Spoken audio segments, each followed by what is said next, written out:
오늘의 주요 뉴스입니다. 서울 아침 기온이 9.7도까지 떨어지며 올가을 들어 가장 쌀쌀했습니다. 단풍이 한창인 설악산에는 주말 사이 첫눈이 내렸는데 지난해보다 이틀 빨랐습니다.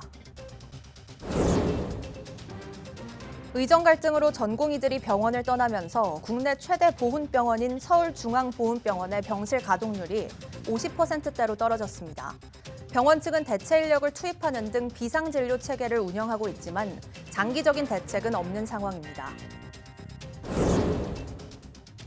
호흡기로 빨아들이는 흡입형 mRNA 백신 개발을 가능하게 해줄 기술이 국내에서 개발됐습니다. 흡입 상태에서도 입자 구조가 유지되는 새로운 나노 전달체를 개발한 덕분인데 동물 실험 결과 백신의 항원 생성률이 기존보다 26배 높았습니다. 국내 연구진이 바퀴 없이 공중에 떠서 물건을 옮길 수 있는 떠다니는 카트를 개발했습니다. 물건을 싣는 케이지 하단에 드론을 배치해 공중에 뜬 카트가 사람이 힘을 주는 방향대로 평행을 유지해가며 움직이도록 했습니다.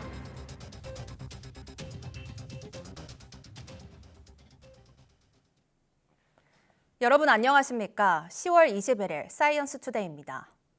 서울 아침 기온이 9.7도까지 내려가며 오늘 아침 올가을 들어 가장 추웠습니다. 강원도 양양 설악산은 영하 0.2도까지 떨어지며 전국에서 가장 추웠고 파주 6도, 대전 8.5도 등 중부 곳곳의 아침 기온이 처음으로 10도 이하로 떨어졌습니다. 오늘 한낮 기온은 서울이 20도, 울산 21도, 광주 23도로 예년 수준의 쌀쌀한 가을 날씨가 이어지겠습니다. 남쪽 기압골의 영향으로 오늘 오전 제주도와 남부에 비가 내리겠고 내일은 서쪽에서 저기압이 유입되면서 전국으로 비가 확대되겠습니다. 비는 수요일인 모레 새벽부터 점차 그치겠고 비구름 뒤로 찬 공기가 남하하면서 목요일에는 서울 아침 기온이 5도 안팎까지 뚝 떨어질 전망입니다. 가을이 찾아온 지 얼마 지나지 않았는데 벌써 첫눈이 내린 곳이 있습니다. 단풍이 절정을 맞은 설악산인데요. 해발 1,500m 고지대에 흰눈이 펑펑 내렸습니다. 홍성욱 기자입니다. 10월 달력을 넘기기도 전에 첫눈이 찾아왔습니다. 설악산 고지대 중청대피소 일대. 초속 10m 강한 바람과 함께 눈보라가 몰아칩니다. 울긋불긋 단풍이 내려앉은 지 얼마 되지도 않았는데 나무는 새하얀 겨울옷으로 갈아입었습니다. 온통 새하얀 눈세상. 설악산 고지대에 눈이 내리기 시작한 건 저녁 7시 반쯤. 이튿날 오전 7시까지 12시간 가까이 내렸지만 바람이 강하게 불면서 적설량은 1cm에 그쳤습니다. 기온은 영하 2.6도까지 곤두박질 쳤고 강풍의 체감 온도는 영하 10도까지 내려갔습니다. 이번 눈은 지난해보다 이틀 빠르지만 재작년에 비하면 9일 늦게 찾아왔습니다. 국립공원사무소는 단풍 절정기를 맞은 설악산에 등산객들의 발길이 늘고 있다며 산행에 각별한 주의를 당부했습니다. 이제 앞으로 겨울이라고 보시면 될 것 같고 앞으로 산을 찾으실 때는 겨울에 준하는 보온우리랑 안전장비를 꼭 준비하셔야 안전한 산행이 가능하실 것 같습니다. 단풍이 지기도 전에 내린 첫눈. 설악산 정상은 벌써 겨울을 재촉하고 있습니다. YTN 홍성욱입니다. 단풍을 보려는 등산객이 늘어나는 시기입니다. 다만 가을산은 기온차가 크고 평지보다 해가 빨리 지기 때문에 방심하면 사고 위험이 커집니다. 주의할 점을 정혜윤 기자가 전해드립니다.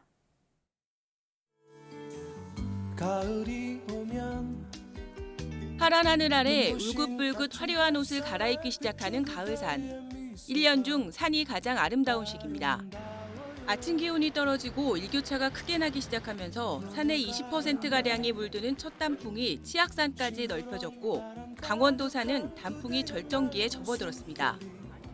이달 하순 이후에는 내륙의 산에서도 붉게 물든 단풍을 감상할 수 있을 전망입니다. 하지만 가을산은 아름다움 뒤로 사고 위험을 숨기고 있어 각별한 주의가 필요합니다. 특히 단풍이 물드는 초가을은 등산객이 늘고 산악 사고가 집중되며 위험도가 크게 증가하는 시기입니다. 소방청에서 발표한 통계 자료에 의하면 최근 3년 동안 월별 산악 사고 구조 건수의 25%가 9월과 10월에 집중됐고 원인은 실족, 추락, 길이름, 질환 순으로 나타났습니다. 다른 계절보다 더 철저한 대비와 주의가 필요합니다. 무엇보다 큰 일교차에 잘 대비해야 합니다. 한간 지역은 평지와 달리 0도 가까이 기온이 떨어지고 체감 온도는 영하권으로 내려갑니다.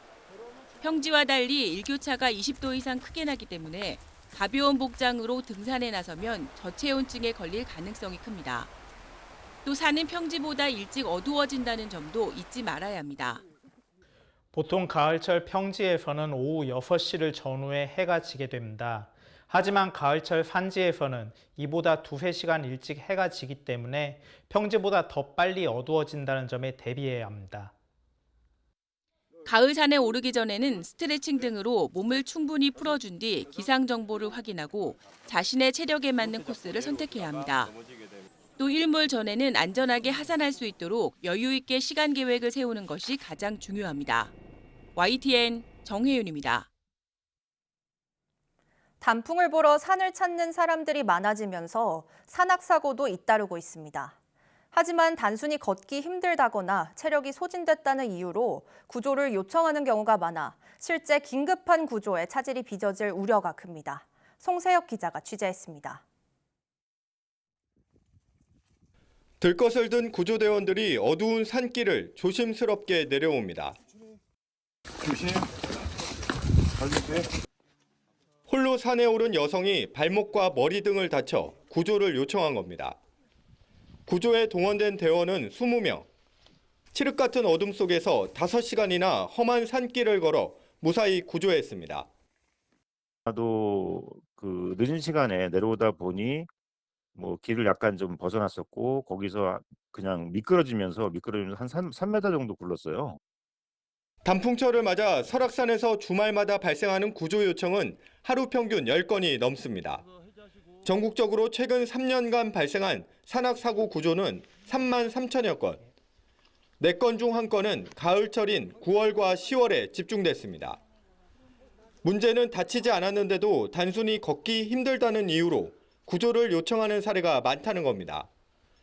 구조대원들이 업거나 들것을 이용해 힘겹게 구조해 산에서 내려오면 막상 멀쩡히 걸어서 귀가하는 경우가 최근 설악산 전체 구조의 절반에 이릅니다. 신고를 받으면 주저없이 구조에 나서는 대원들은 이런 상황이 반복될 때마다 허탈감을 감추지 못합니다. 돌아가면서 업고 이제 하산을 해도 주차장에 오게 되면 또 2발로 걸어서 자력으로 또 귀가하시고 이럴 때 사실 맥이 좀 많이 빠져요. 특히 자신의 편의만을 고려한 구조 요청으로 인해 정작 긴급한 구조가 늦어질 수도 있습니다. 전문가들은 자신의 체력에 맞는 코스를 선택하고 해가 지기 2시간 전에 하산하는 게 중요하다고 조언합니다.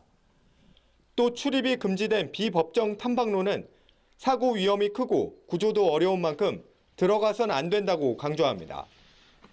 불필요한 구조 요청을 줄이기 위해 비용 청구 제도를 도입해야 한다는 목소리도 높습니다. YTN 송세혁입니다. 전공의들의 사직으로 의료 현장 혼란이 가중되는 가운데 나라를 위해 희생한 국가유공자들의 불편도 갈수록 커지고 있습니다. 서울중앙보훈병원의 병실 가동률과 수술 건수가 큰 폭으로 떨어졌는데 환자는 물론 가족들마저 애를 태우고 있습니다. 신기혜 기자가 보도합니다. 70이 넘은 이 할아버지는 50여 년 전 군복무를 하다 눈을 크게 다쳤습니다. 고혈압과 심장병까지 겹치며 국가유공자를 위한 서울중앙보훈병원에서 꾸준히 치료를 받았습니다. 하지만 올해 초 의료계 집단행동으로 이제는 예약조차 잡기 힘들어졌습니다. 그런데 전공의 파업을 하면서 이게 5개월, 심지어는 6개월까지도 늘어나고 전공의 파업이라고 딱 잘라서 얘기하진 않아. 그런데 좌우지간 늘어지니까 전공의 사직 사태는 1,300병상이 넘는 서울중앙보훈병원에도 직격탄을 날렸습니다. 이곳 중앙보훈병원의 전공의 정원은 110명입니다. 전국 모든 보훈병원 전공의 정원의 절반 이상을 차지할 정도로 가장 규모가 큰데요. 하지만 올해 7월 기준 남아있는 전공의는 9명뿐입니다. 지난해까지만 해도 평균 70%가 넘었던 병실 가동률은 50%대로 뚝 떨어졌습니다. 수술 건수도 올해 2월부터 8월까지 7천여 건으로 지난해 같은 기간에 비해 2천여 건이 줄었습니다. 특별수당까지 지급하며 어떻게든 버티고 있지만 얼마나 갈지 장담할 수 없습니다. 의료 취약자들에게 큰 피해가 나타나고 있는 것 같습니다. 특별수단 예상들을 대폭 확대할 필요가 있고요.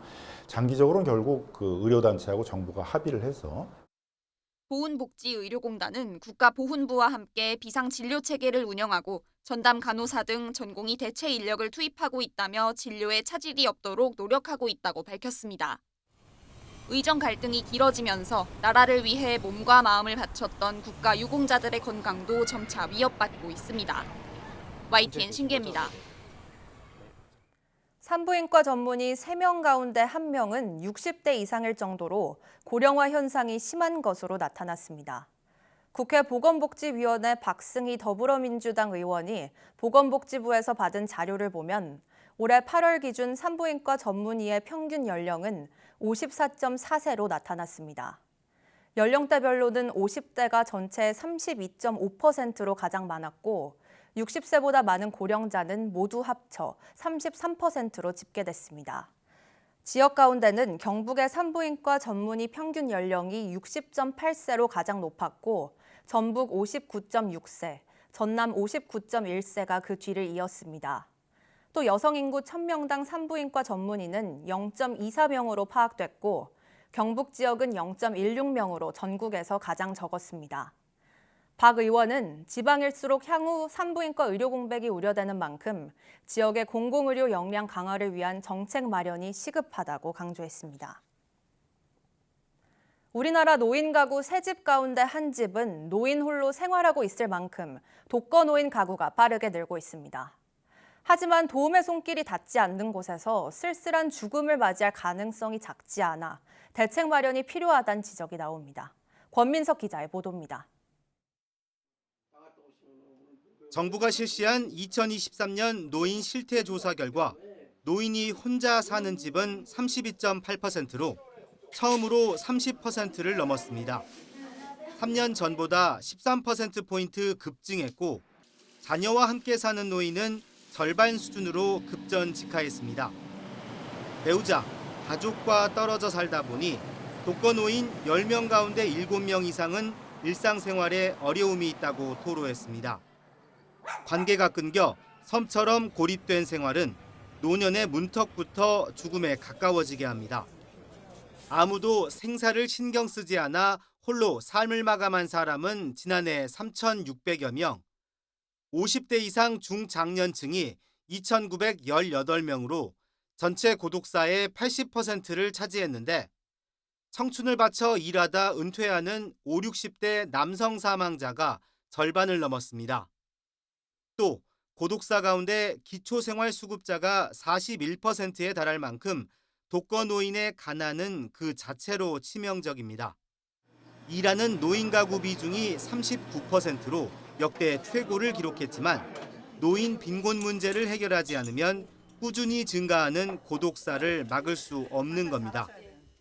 이 때문에 정부는 2027년까지 노인 일자리를 전체 노인의 10% 수준으로 늘려 경제적 자립을 지원할 방침입니다. 노인 일자리나 사회에서 이제 여러 가지 프로그램들을 진행하잖아요. 그런데 이제 참여하시면 그 자체로도 참여하시면서 다른 사람들과의 관계를 가져가실 수 있는 거거든요. 그래서 그런 기회들을 좀 활용하셔야지 될 거라고 봅니다. 영국은 이미 6년 전 정부 부처로 외로움부를 신설했고 일본은 올해 4월부터 고독, 고립대책 추진법을 시행하며 문제 해결에 팔을 걷어붙였습니다. 우리 정부 역시 2027년까지 고독사 20%를 줄인다는 목표를 세워놓아 지속적인 관심과 사회적 노력이 필요합니다. YTN 권민석입니다.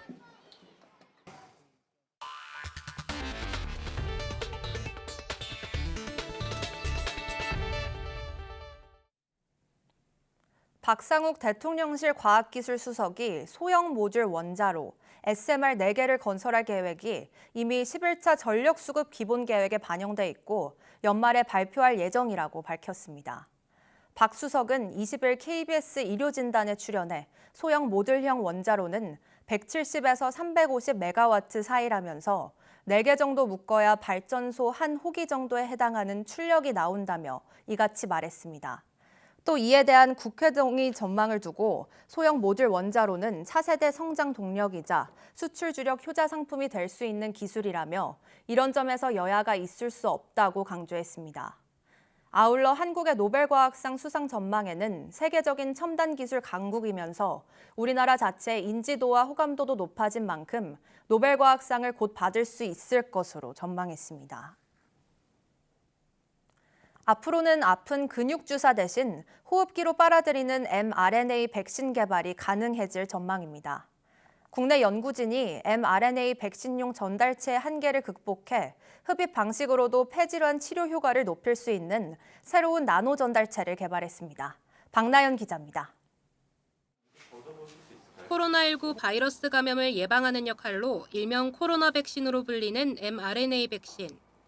mRNA 백신은 개발 속도가 빠르고 비용이 저렴한 데다가 기존 병원체 백신보다 안전성도 높아 신종 감염병 대응에 적합한 기술입니다.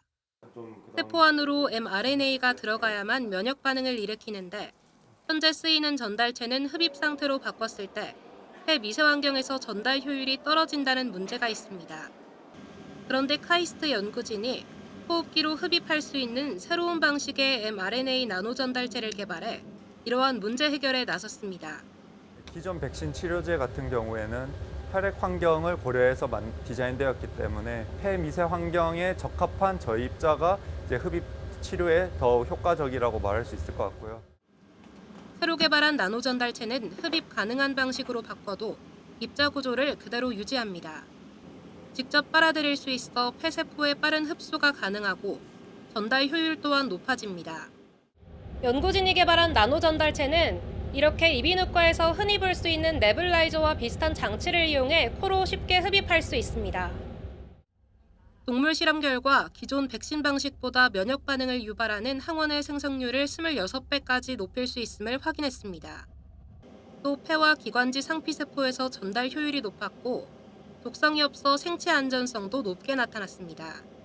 연구진은 이번에 개발한 나노 전달체를 이용해 유전적 폐질환 치료로도 적용 범위를 넓히는 등 후속 연구 계획을 밝혔습니다. 앞으로도 치료하기 힘든 다양한 폐 질환의 유전자 호흡 치료를 위해서 저희 입자를 활용하고 그 치료 범위를 최대한 확장해 보도록 저희가 노력할 예정입니다. mRNA 전달 방식의 한계를 극복한 이번 연구를 통해 신종 호흡기 감염병에 대비할 수 있는 새로운 백신 개발이 가능해질 것으로 기대됩니다. 이번 연구는 나노 기술 분야 국제학술지 ACS 나노에 실렸습니다.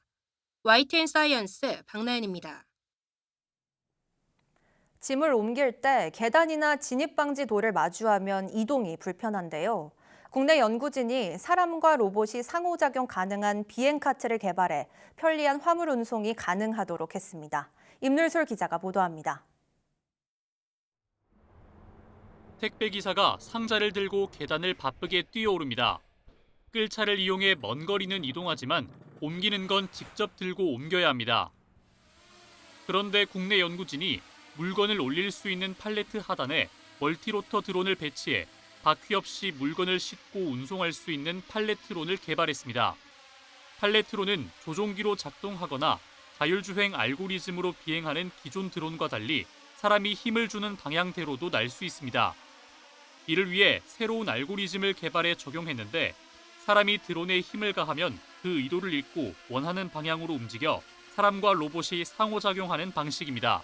팔레트론은 사람이 가하는 힘과 화물의 중량을 구분할 수 있는 힘 추정 알고리즘이 구현되어 있습니다.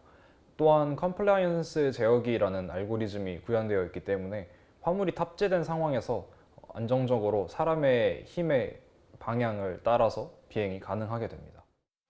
또 최대 3kg까지 물건을 실을 수 있고 계단이나 푹신한 매트처럼 흔들림이 많은 곳에서도 안정적으로 사용할 수 있습니다. 기존 드론은 한쪽으로 기울어져서 방향을 바꾸는 반면 이번에 개발한 팔레트론은 사람이 직접 움직여도 평행을 유지하며 화물 운송이 가능합니다.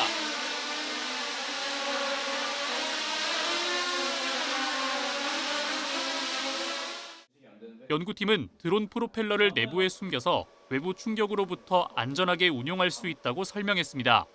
미래의 안정적인 화물 운송 드론, 그리고 더 나아가서는 미래 에어택시 분야에서 승객을 수송할 때 보다 안전하고 보다 쾌적한 환경을 조성해 줄 수 있는 새로운 드론으로 기능할 것으로 기대합니다. 연구팀은 팔레트론이 평행 방향 전환이 가능한 만큼 로봇파를 추가해 교각이나 풍력 발전기 검사 등 정밀한 작업이 가능하도록 후속 연구를 이어갈 계획입니다. YTN 사이언스 임들솔입니다. 국내 연구진이 천연기념물 제103호인 정의품송의 소나무 표준 유전체 해독에 성공했습니다. 국립산림과학원과 서울시립대학교 공동연구팀은 부계 또는 모계로부터 유전되는 각각의 염색체 유전 정보를 이용해 소나무의 표준 유전체를 완성했다고 밝혔습니다. 소나무의 유전체는 인간의 유전체보다 7배가 많고 염기 서열이 복잡해 해독에 어려움이 있었는데 연구팀은 최신 유전체 조립 방식인 페이징 기법을 이용해 문제를 해결했다고 설명했습니다. 연구팀은 소나무 표준 유전체 정보는 기후변화와 산림재해로 위기에 직면한 우리나라 소나무 숲의 관리 방안을 마련하는 새로운 계기가 될 것이라고 덧붙였습니다. 이상기후가 우리의 삶에 직접 영향을 주기 시작하면서 환경을 보호할 수 있는 친환경 소비에 대한 관심이 커지고 있습니다. 유통업계도 다양한 방식으로 친환경 소비 요구에 대응하며 사업을 확장하고 있습니다. 오동건 기자가 취재했습니다. 오전부터 붐비는 커피숍. 주문한 커피가 텀블러에 담깁니다. 베이커에 하신 아이스 라떼 드리겠습니다. 텀블러를 가지고 오면 400원이 할인되거나 적립 혜택이 추가됩니다. 소비자들은 저렴한 가격에 환경도 아낀다며 호응합니다. 개개인들이 이런 커피 매장이라든지 음료수 매장에 올 때 텀블러를 했을 때 서로 윈윈하는 그런 상생에 편의점도 개인 용기 사용을 환영합니다. 매장에 텀블러 세척기까지 설치해 소비자가 편하게 컵을 씻어 새 음료를 채울 수 있도록 했습니다. 이렇게 텀블러를 가져와서 직접 커피를 내리면 300원 추가 할인을 받을 수 있습니다. 한 편의점 프랜차이즈의 텀블러 커피 매출은 지난해 2배 가까이 급등했고 올해도 3분기 기준 46.1% 올라 계속 성장하고 있습니다. 용기를 가지고 오면 세제만 넣어 사용할 수 있는 세제 리필 스테이션입니다. 식물성 재료로 만든 친환경 세탁 주방 세제를 다시 채울 수 있습니다. 다시 사용하는 용기의 위생 관리를 위해서 살균기도 함께 준비되어 있습니다. 시중가 대비 약 20%가량 할인된 가격으로 리필 형식으로 구입할 수 있게 하는 서비스입니다. 에코 소비를 추구하는 2030 소비자들을 대상으로 좋은 반응을 얻고 있습니다. 폐 건전지를 모아오면 새 건전지로 교환해주는 장치입니다. 20개 정도로 모으면 새 건전지로 교환해주는데 인천 계양구부터 점차 확대될 예정입니다. 환경을 생각하는 소비, 생각보다 가까운 곳에서 실천할 수 있습니다. YTN 오동건입니다. 고질적인 전력난에 시달리는 쿠바에서 대규모 정전 사태가 이어졌다고 미국 언론들이 현지 시간 19일 보도했습니다. 쿠바에서는 지난 18일 화력발전소 고장으로 수도 아바나 등 전국에서 정전 사태가 빚어졌습니다. 전력 공급은 18일 밤 일부 재개됐지만 24시간도 채 지나지 않은 19일 오전 다시 중단됐습니다. 당국은 복구를 위해 애쓰고 있다고 했지만 주말 안에 전력 공급을 완전히 재개할 수 있을지는 확실하지 않다고 인정했습니다.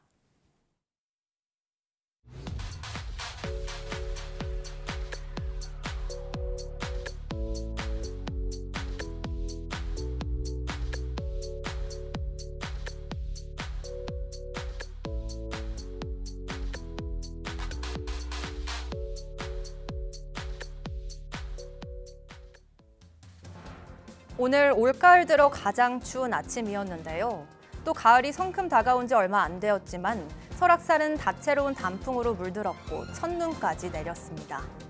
산간 지역은 평지보다 기온이 더 쉽게 떨어지고 아침과 낮 사이 급격한 기온 변화로 체감 온도는 더욱 낮아지고 있는데요. 가을 산 오르실 때 또 출퇴근길에도 건강 조심하시기 바랍니다. 뉴스 마칩니다. 고맙습니다.